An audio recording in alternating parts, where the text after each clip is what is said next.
Hello guys, welcome back to our channel Fantasy World. இன்னைக்கு என்ன வீடியோல என்ன பார்க்க போறோம் அப்படினா SK8 The Infinityயோட எபிசோட் 4 கான எக்ஸ்பிளனேஷன் தான். ஆல்ரெடி போன எபிசோட் எண்டிங்ல தான் ரெக்கி வந்துட்டு ஆடம் கிட்டே சேலஞ்ச் பண்ணிருப்பான். ஆடமோட அப்பியரன்ஸ் டிவில பாத்துக்கிட்டு இருந்த ஜோ செரி ரெண்டு பேரும் பேசிட்டு இருக்காங்க. ஜோ வந்துட்டு சொல்றான் ஃபைனலி இவன் வந்துட்டான் போலயே அப்படினு. ஆமா 7 வருஷமா நான் சேர்த்து வச்சிட்டு இருந்த வெறுப்பு எல்லாத்தையும் முடிக்கிறதுக்கான நேரம் வந்துருச்சு அப்படின்னு சொல்லிட்டு செரியும் சொல்றான். அனியரோ ரெக்கியும் சொல்றான் நீ என் கூட தோத்துட்ட அப்படினா நீ மியா கிட்ட சாரி கேட்கணும் அப்படினு. இவனு என்னைய பார்த்து பாவப்படலாம் வேணாம் நான் நல்லா தான் இருக்கிறேன் அப்படின்னு சொல்லிட்டு மியா சொல்றான். நான் ஒன்னும் உன்னைய பார்த்தாலும் சிம்பத்தி ஆகல. எனக்கு இந்த மாதிரி ஆளுங்களை பார்த்தாலே சுத்தமா பிடிக்காது. அதனால தான் அப்படின்னு சொல்லிட்டு ரேக்கி சொல்றான். அதுக்கு ஆடமே நான் உன் கூட வின் பண்ணிட்டேன் அப்படின்னா நான் இவன் கூட ரேஸ் போடணும் அப்படின்னு சொல்லிட்டு லாங்காவை பார்த்து சொல்றான். லாங்காவே வந்துட்டு யோசிக்க கூட இல்ல எனக்கு ஓகே அப்படின்னு சொல்லிடுறான். ரேக்கி வந்துட்டு ஏன்டா அப்படி பைத்தியக்காரத்தனமா பண்ற அப்படின்னு கத்திக்கிட்டு இருக்கான். அப்ப டீல் அக்செப்டட் அப்படின்னு சொல்லிட்டு ஆடம் சொல்லிடுறான். அடுத்த நாள் காலையில இவங்க ரெண்டு பேரும் ஸ்கூல்ல உட்காந்துக்கிட்டு இருக்கப்ப ரேக்கி வந்துட்டு ஏன்டா நீ எப்ப பாரு இப்படியே இருக்க அப்படின்னு சொல்லிட்டு கேக்குறான். நான் எப்படி இருக்கிறேன் அப்படின்னு சொல்லிட்டு லாங்க கேக்குறான். அதான் எவன் என்ன கேட்டாலும் ஓகே ஓகேன்னு டக்கு டக்குன்னு சொல்லிடுற பத்தி அதான் சொல்றேன் அப்படின்னு ரேக்கி சொல்றான். நீ கூட அவன் கூட போய் சேலஞ்ச் பண்ண அதான் நான் கேட்டேன் அப்படின்னு சொல்லிட்டு லாங்கா சொல்றான். அதான் ஓவரா பேசணும் அதனால நான் சேலஞ்ச் பண்ணேன் அப்படின்னு சொல்லிட்டு ரேக்கி சொல்றான். அதே மாதிரி எனக்கும் ஸ்கேட் பண்ணணும்னு சொல்லிட்டு ஆசை இருந்தது அவன் கூட அதனால ஸ்கேட் பண்ண ஓகே சொன்னேன் அப்படின்னு சொல்லிடுறான். அடுத்து இவங்க ரெண்டு பேரும் உட்கார்ந்து சாப்பிட்டுக்கிட்டு இருக்கப்ப லாங்கா வந்துட்டு சரி அந்த ஆடம் எப்படிப்பட்ட ஆளு அப்படின்னு சொல்லிட்டு கேக்குறான். அவன் இந்த எஸ்ரேஸ கிரியேட் பண்ணது ரூமர்ஸ் படி அவனை இதுவரை யாருமே டிஃபீட் பண்ணது கிடையாது. நம்ம அவனை பத்தி இன்னும் நல்லா தெரிஞ்சுக்கணும் அப்படின்னா இந்த ஃபவுண்டிங் மெம்பர்ஸ் யார்ட்ட கேட்டா தெரிஞ்சுக்கலாம்னு சொல்லிட்டு நினைக்கிறேன் அப்படின்னு சொல்லிட்டு ரெக்கி சொல்றான். அது யார் யாரு அப்படின்னு சொல்லிட்டு இவனு கேக்குறான். நம்ம ஜோ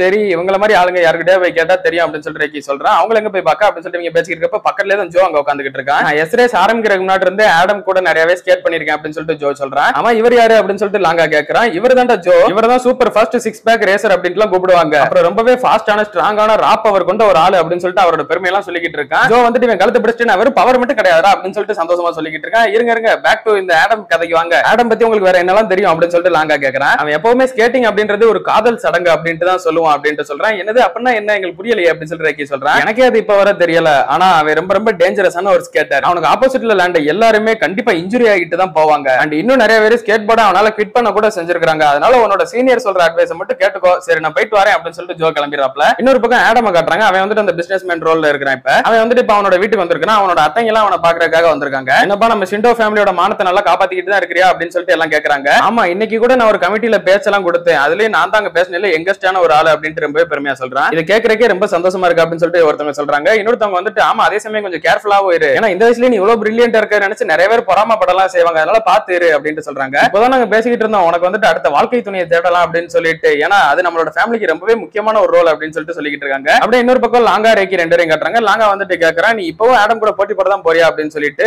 ஆமா கண்டிப்பா அப்படின்னு சொல்லிட்டு ரேக்கி சொல்றான். அப்ப ஜோ சொன்ன அட்வைஸ் நீ கேட்க போறது இல்லையா அப்படின்னு சொல்லிட்டு கேக்குறான். அதெல்லாம் பாத்துக்கிடலாம் அப்படின்னு சொல்லிட்டு அவன் எடுத்து ஒரு ஜூஸ் குடிக்கிறான். பார்த்தா ஜூஸ் இல்ல வேற ஏதோ இருந்திருக்கு. அப்படியே துப்பிடுறான். பார்த்தா ஏதோ புரோட்டீன் இது அத்லெட்னா கண்டிப்பா டயட்டை ஃபாலோ பண்ணி தான் ஆகணும் அப்படின்னு சொல்லிட்டு மியா தான் ரேக்கி கிட்ட வச்சிருக்கான். இன்னையில இருந்து நீ ஆடம் அகைன்ஸ்டா மோத போறதால உனக்கு நான் ட்ரைனிங் புதுசா எப்படி எல்லாம் ஷெட்யூல் பண்ணணும்னு சொல்லிட்டு கொண்டு வந்திருக்கேன் அப்படின்னு சொல்லிட்டு அதை காட்டுறான். என்னது ஒன்னொன்னு 5 செட்டா இது என்ன நான் என்ன பெரிய நேஷனல் லெவல் கேமுக்கு போறேன் எதுக்கு இவ்வளவு சீன் அப்படின்னு சொல்லிட்டு ரேக்கி பயந்துறான். இதெல்லாம் எனக்கு தெரிஞ்சு உனக்கு கண்டிப்பா பத்தவே செய்யாது. நீ ஆடமை பீட் பண்ணணும்னு சொல்லிட்டு நினைச்சனா அப்படின்னு சொல்லிட்டு மியா சொல்றேன். இதை கேட்டுட்டு இவங்க ரெண்டு பேரும் சரி பாத்துக்கிடலாம் அப்படின்னு சொல்லிட்டு ஒரு முடிவு பண்றாங்க. அப்படியே இப்ப நைட் ஆகுது. ஷேடோவோட கடையை கட்டுறாங்க. ஐ மீன் இப்ப இருக்கிறது ஹிரோமியோட ஓனர். நீ லைட் நைட்ல கூட இவ்வளவு நேரம் வேலை பாக்குற எனக்கு ரொம்ப சந்தோஷமா இருக்கு அப்படின்னு சொல்றாங்க. நான் இல்லாம பின்ன யார் இருப்பா உங்களுக்கு அப்புறம் தனியா விட்டு போயிட்டா சேஃபா இருக்காதுல்ல அப்படின்னு சொல்றேன். நீ இருக்கிற எனக்கு உண்மையிலே ரொம்ப சேஃபா தான் இருக்கு அப்படின்னு சொல்லிட்டு அவங்க ஓனர் சொல்றாங்க. அவன் இதை கேட்டு ரொம்ப சந்தோஷமாயிடுறான். சரி நான் காருக்குள்ள போய் மத்த பொருள் எடுத்துட்டு வரேன் அப்படின்னு சொல்லிட்டு காருக்குள்ள வந்து உட்காந்தா ரேக்கி லாங்கா மியா 3 பேர் உட்கார்ந்து இருக்காங்க உள்ள. டேய் நீங்க எங்க என்னடா பண்றீங்க ஒழுங்கா எந்திச்சு போங்கடா அப்படின்னு சொல்லிட்டு ஷேடோ கத்திக்கிட்டு இருக்கான். அண்ணே ஷேடோ எப்படியா நாங்க ட்ரைனிங் பண்ண போகணும் அதனால அந்த இடத்துக்கு மட்டும் எங்களை கூட்டிட்டு போங்களே அப்படின்னு சொல்லிட்டு ரேக்கி கெஞ்சிக்கிட்டு இருக்கான். ஷேடோவா அது யாரு அதெல்லாம் அப்பெல்லாம் யாருமே கிடையாது அப்படின்னு சொல்லிட்டு ஹிரோமி சமாளிக்க பாக்குறா.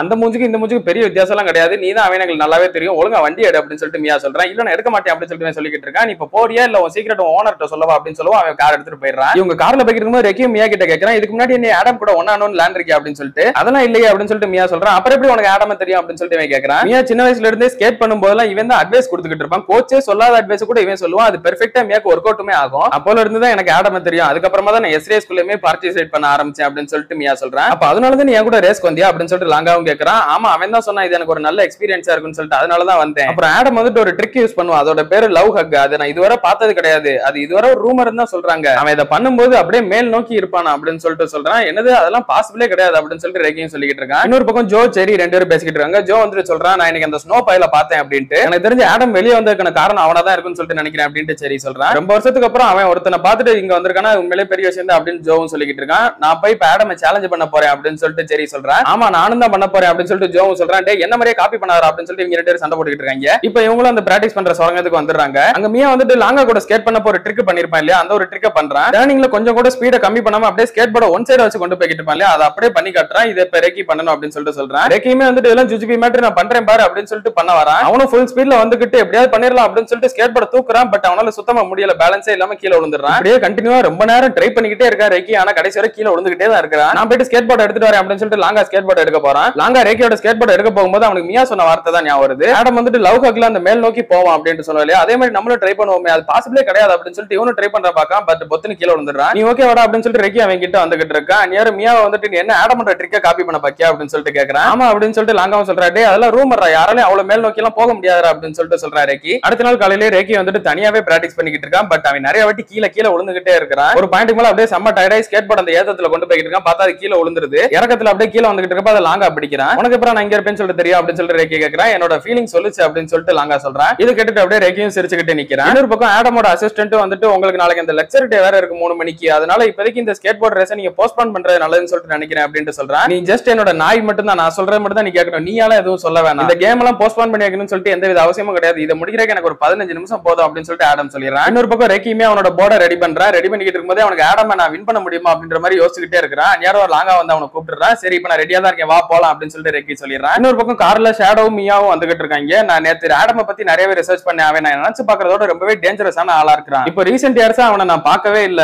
ஆனா இந்த எஸ்ரே ஸ்டார்ட் ஆன டைம்ல அவனுக்கு பிடிச்ச ஒரு ஸ்கேட்டர்ஸையுமே அவன் பயங்கரமா கிரஷ் பண்ணிக்கிட்டு இருந்தான். அவன் கூட முதல்ல எல்லாரையும் ஹாஸ்பிட்டலுக்கு அனுப்பாம விட மாட்டான் அப்படின்னு சொல்லிட்டு ஷேடோ சொல்றேன். அப்படியே ஷேடோ மியா வந்துட்டு ரெக்கி லாங்கா 2 பேரும் கார்ல ஏத்திட்டு இப்ப கூட்டு போறாங்க. ஆடம் ஸ்கேட் பண்ண போறதை நினைச்சு அங்க எக்கச்சக்க பேர் பயங்கர சந்தோஷமா துள்ளி வச்சுக்கிட்டு இருக்காங்க. கிரௌடுமே நிறைய வந்திருக்குது. அப்ப ஆடமே வந்துட்டு எல்லாரும் முன்னாடி ஒரு என்ட்ரி போறாங்க. எல்லாரும் ரொம்பவே ஆர்வமா அவனை பாத்துக்கிட்டு இருக்காங்க. அப்ப இன்னொரு பக்கம் பார்த்தா ஜெரி ஜோ 2 பேரும் பயங்கரமா வந்துகிட்டு இருக்காங்க. இன்னைக்கு 4 தாண்ட வாழ்க்கையில பெஸ்டான நாள் அப்படின்னு சொல்லிட்டு சுத்தி இருக்க எல்லாரும் ரொம்பவே சந்தோஷமா பாத்துக்கிட்டு இருக்காங்க. ஜெரியும் ஜோவும் ஆடம் கிட்ட வந்துட்டு நாங்க உனக்கு இன்னைக்கு சேலஞ்ச் பண்றோம் அப்படின்னு சொல்லிட்டு அவங்களும் சொல்றாங்க. அப்ப ரேக்கியுமே வந்துட்டு இல்ல இன்னைக்கு நம்ம 2 பேருக்கான போட்டி தான், சோ எங்கேயும் ஓட பாக்காத அப்படின்னு சொல்லிட்டு சொல்றான். என்னது நான் ஓட பாக்குறேன்னா, சரி வா பாத்துக்கிடலாம் அப்படின்னு சொல்லிட்டு ஆடம் சொல்றான். இப்போ கேமுமே ஸ்டார்ட் ஆகுது. ரேக்கி வந்துட்டு செம ஸ்பீடா முன்னாடி போயிடுறான். ஆடம் பார்த்தா அதே இடத்துல நின்னுகிட்டு இருக்கான். அவன் பாட்டுக்கு ஒரு சிகரெட் எடுத்து வாயில வச்சுக்கிட்டு சூப்பரா சிகரெட் ஊதிக்கிட்டு இருக்கான். அவன் சிகரெட் அப்படியே ஊதி விட்டுக்கிட்டு என்னால வேலை பார்க்கும்போது தான் இந்த சிகரெட் அடிக்கவே முடியாது, இப்ப நான் ரொம்பவே ஃப்ரீயா இருக்கிறேன், இங்க நான் என்ன வேணாலும் பண்ணலாம் அப்படின்னு சொல்லிட்டு சொல்றான். அப்படியே அவன் சொன்ன வேகத்துக்கு காலை வச்சு ஸ்கேட் போர்டை மிதிச்சுட்டு அப்படியே முன்னாடி ஓடி போக ஆரம்பிக்கிறான். செம்ம ஸ்பீடா ஓடி போய் ஸ்கேட் போர்டு அதுக்கப்புறமா முன்னாடி தூக்கி போட்டு ஸ்கேட் போர்ட்ல டிராவல் பண்ண ஆரம்பிக்கிறான். இவனோட கண்ணிமிக்கிற நேரத்துல காணாம போயிட்டான் அப்படின்னு சொல்லிட்டு லாங்காக்கே பயங்கர ஷாக்கு. ஆடியன்ஸ் எல்லாம் ஹாப்பி என்னாச்சு அப்படின்ற மாதிரி ஆடமை பார்த்து எல்லாரும் செம்மையா கொண்டாட்டம் ஆகிட்டு இருக்காங்க.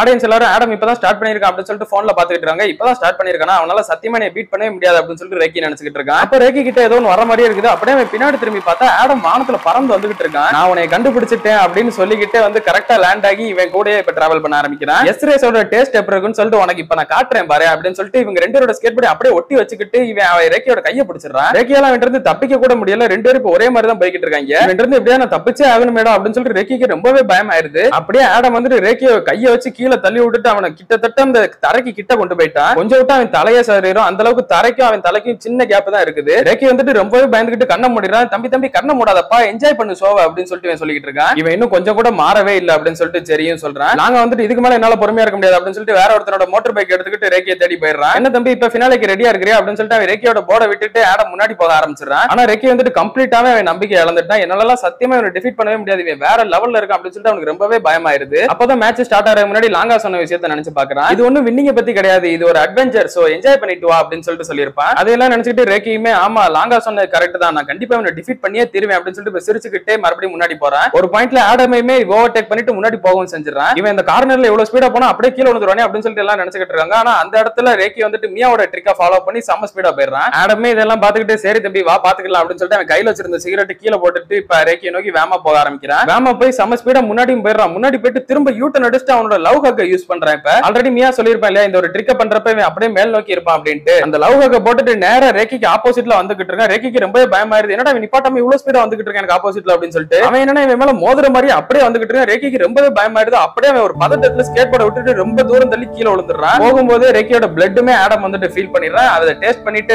சார் நான் எக்ஸ்பெக்ட் பண்ணதோட நல்லா இருக்குது அப்படின்னு சொல்லிட்டு நினைக்கிறேன். அந்த இடத்துக்கு கரெக்டா லாங்காவே வந்துடுறான். ரேக்கி வந்துட்டு என்னை மன்னிச்சிரு லாங்கா அப்படின்னு சொல்றான். பரவாயில்ல அதெல்லாம் ஓடி பண்ணி ஓகேவா தானே இருக்கு, அது போதும் எனக்கு அப்படின்னு சொல்றான். இவன் ஓ மெயின் கேரக்டர் தம்பி வந்துட்டீங்களா, இப்ப எனக்கு உங்க கூட ஸ்கேட் பண்றதுக்கான வாய்ப்பும் கிடைச்சிருச்சு அப்படின்னு சொல்லிட்டு ஆடம் ரொம்ப சிரிச்சுக்கிட்டு சொல்றான். அப்படியே கட் பண்ணி இதோட இந்த ஒரு எபிசோடையுமே முடிக்கிறாங்க. இதுக்கப்புறமா லாங்கா வந்துட்டு ரேக்கிக்கு ரிவெஞ்ச் வாங்குவானா இல்ல ஆடமோட ஆட்டம் கண்டினியூ ஆகும்ன்றத அடுத்த எபிசோட்ல நம்ம பார்க்கலாம். அதுல நீங்க தொடர்ந்து பார்க்கணும்னு நினைச்சீங்க அப்படின்னா மறக்காம நம்ம சேனலை சப்ஸ்கிரைப் பண்ணி சப்போர்ட் பண்ணுங்க. அப்படியே இந்த எபிசோட் பிடிச்சிருந்தா மறக்காம ஒரு லைக்கையும் போட்டு போயிருங்க. நான் உங்களை இன்னொரு நல்ல வீடியோல மீட் பண்றேன். Bye guys.